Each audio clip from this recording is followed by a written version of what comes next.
Now, the May 26, 2011 events.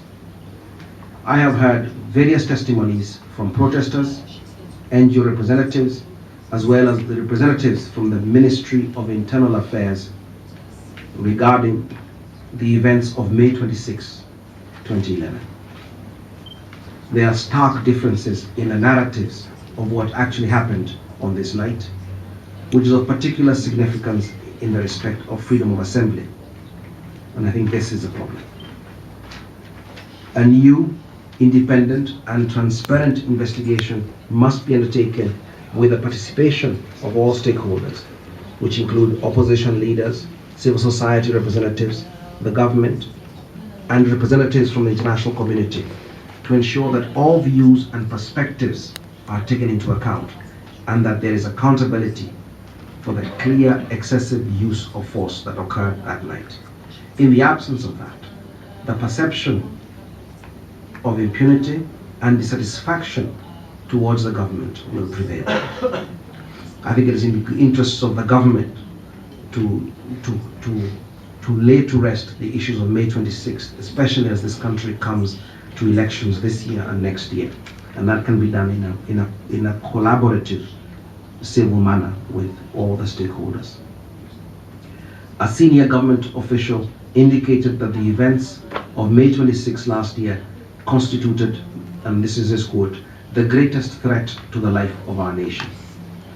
And I note the efforts made by the Ministry of Internal Affairs to take remedial action and correct its mistakes in managing assemblies, and in particular, its treatment of protesters and journalists.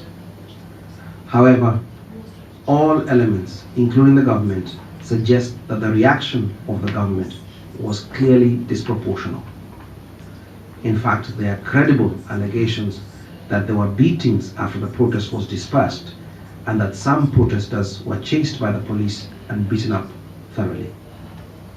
This then raises suspicion that the intention was not so much to disperse protesters as to punish and spread fear.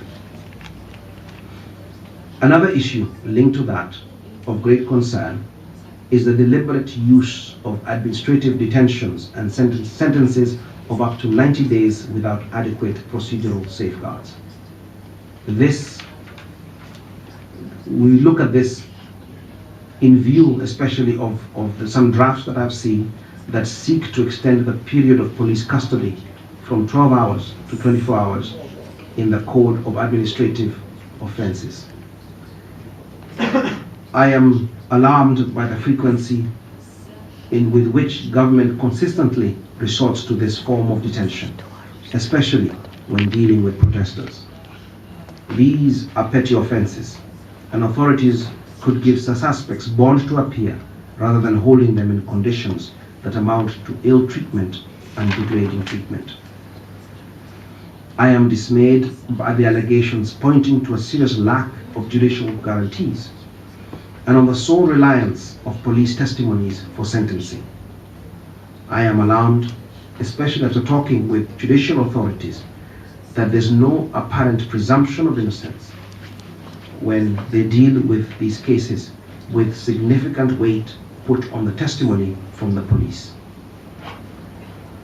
Considering the overwhelming cases of allegations of acts of violence and ill treatment by law enforcement officials against protesters, these measures can trigger a chilling effect on any activist on the ground willing to express his views or her views through peaceful assembly.